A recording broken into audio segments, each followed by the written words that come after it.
Herkese merhaba arkadaşlar. Bugün Nurgaz'dan aldığım kuzineli şömineyi tanıtacağım.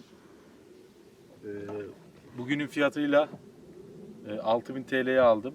Bugün günlerden 10 Mart 2024. Ağırlığı 24 kilo. Teknik ölçülerini alta bırakacağım, oradan bakarsınız. Yanında böyle bir çanta gönderiyorlar. Ben daha önceden açtım. Bu çanta içinde gönderiyorlar. Büyük kutulaması iyiydi paketlemesi. Nurgaz sitesinden aldım ben. Kutulaması iyiydi. Hiçbir zarar görmemiş ürün.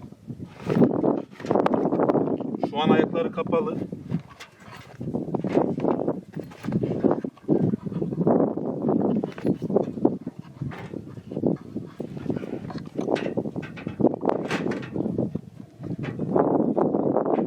Şu şekilde ayaklarını açıyoruz.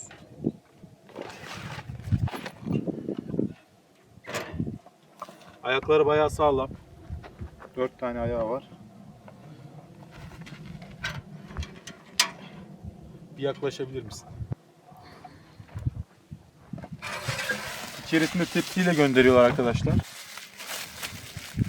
Böyle bir tepsi boyutları gayet yeterli. Yaklaşık 3-4 kişiye yemek çıkarabilir boyutlarda. Böyle bir tutma kolu göndermişler.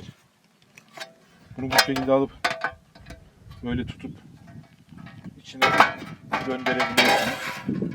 Güzel yapmışlar, iyi tutmuşlar.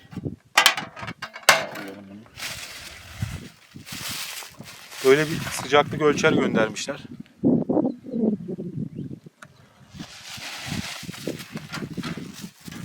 Bunu da buradaki piminden söküp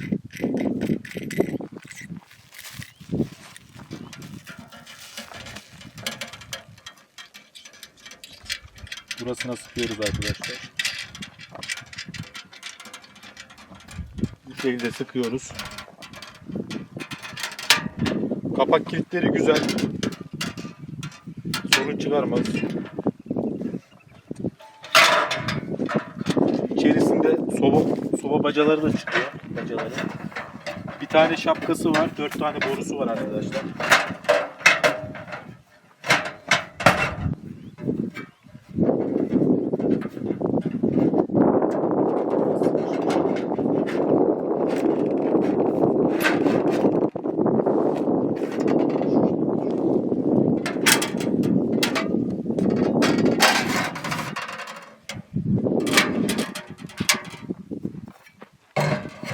Belli bir sırası yok.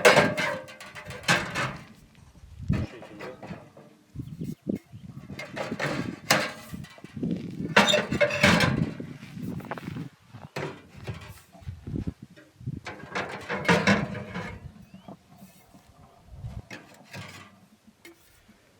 Şu şekilde en son kafasını takıyoruz.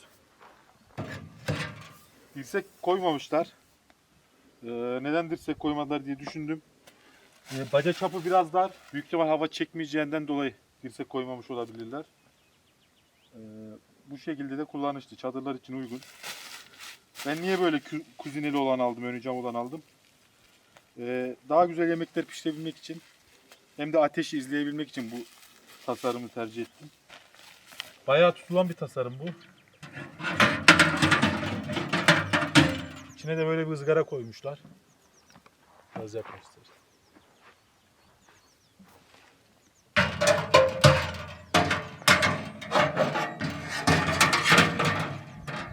Eksilerinden bir tanesi altında közün toplandığı yerde en son kalan şeyleri alamayacağız, közleri. Onu bir kürek yardımıyla alabiliriz.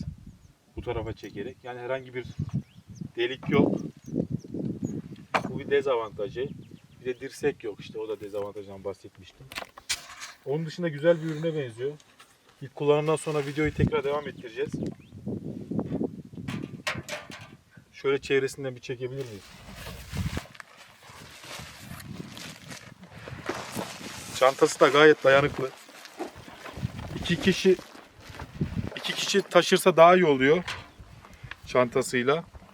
Biraz ağır bir ürün, 24 kilo. Bir kişi biraz zorlanabiliyor. Malzemesi dayanıklı. Gerçekten kaliteli malzeme kullanılmış. Kaliteli bir ürün. Hafif saclarını değil 1,5 milim her tarafı. Tüm sac ölçüleri 1,5 milim. Bakalım ilk deneyimden sonra tecrübelerimizi paylaşacağız arkadaşlar. Evet arkadaşlar, ilk kullanımı tamamladım. Kullanımı güzel. Genel olarak memnunum. Alt haznesi bu şekilde geniş. Üstte şu an yemek yapıyorum. Tepside. Şu anda yaklaşık 300 derecede pişiyor. Ama bir sıkıntı var. Bu ön cama ateşteydi. Görüldüğü gibi bir iz oluşturdu. Bu cam normalde yanmaz bir cam. Onu Nurgaz yetkililerine soracağım. Şu an üst kısmı göstereyim. Şu şekilde.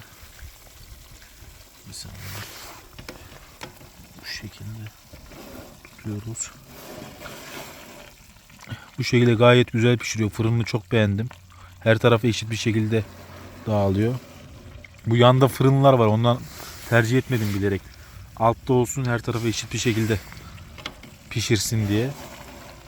Bu şekilde gayet güzel bir yemek çıkarıyor. Üst kısımda iyi ısıtıyor arkadaşlar. Yani alttan yukarıya üst saca ısı iyi ilerliyor. Sıkıntı olmuyor. Çayı kaynatıyor, suyu kaynatıyor. Genel olarak ilk yorumlarım bu şekilde arkadaşlar.